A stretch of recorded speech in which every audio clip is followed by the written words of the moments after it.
अगर आप भी चाहते हैं बिट्टू मलंगिया इंटरटेनमेंट का ऑडियो वीडियो सबसे पहले आप तक पहुंचे, तो लाल बटन को दबाकर चैनल को सब्सक्राइब करें और बेल आइकन दबाना ना भूलें। साथे लैला बंगालिनिया, साथे लैला बंगालिनिया। DJ Bittu Malangiya, DJ Bittu Malangiya. लैला बंगालिनिया, साथे लैला बंगालिनिया, साथे लैला बंगालिनिया, बंगालिनिया। Presented by Malangiya music Madhubani. इका तू कैला बलमुआ, इका तू कैला बलमुआ, साथे लैला बंगालिनिया। इका तू कैला बलमुआ, साथे लैला बंगालिनिया। इका कैला एहो बलमुआ, इका कैला एहो बलमुआ, साथे लैला बंगालिनिया। सात फेरा सातो बचनिया, सात फेरा सातो बचनिया, तोर के लैला बंगालिनिया। इका तू कैला बलमुआ, साथे लैला बंगालिनिया। DJ Bittu Malangiya, DJ Bittu Malangiya. लैला बंगालिनिया, साथे लैला बंगालिनिया, साथे लैला बंगालिनिया। बिना सूरतिया तो है हम नाचबई है, कहत रहल तू खाली हे बलमू, कहत रहल तू खाली।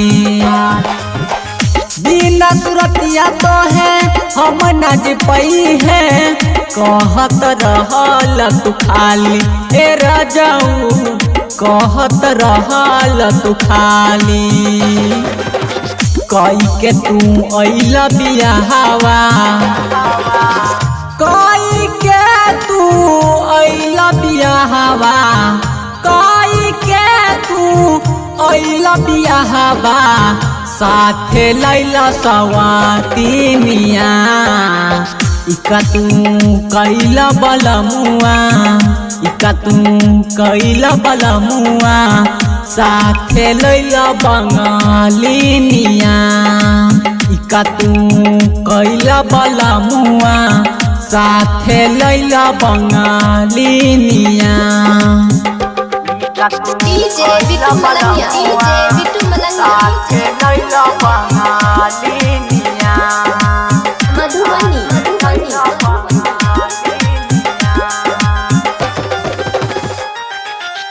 अब ना ससुरा से कोनो नाता रही है, सेनुरा के लाज तू बचई है हे बलमू, ससुरा के लाज तू बचई है। अब ना ससुरा से कोनो नाता रही है, सेनुरा के लाज तू बचई है हे बलमू, सेनुरा के लाज बचई है। राहुल दीपक गोपाल पवन, राहुल दीपक गोपाल पवन, राहुल दीपक गोपाल पवन, कमलेश लैले दुलहिनिया। इका तू कैला बलमुआ, इका कैला बलमुआ, साथे लैला बंगालिनिया। इका तू कैला बलमुआ, साथे लैला बंगालिनिया।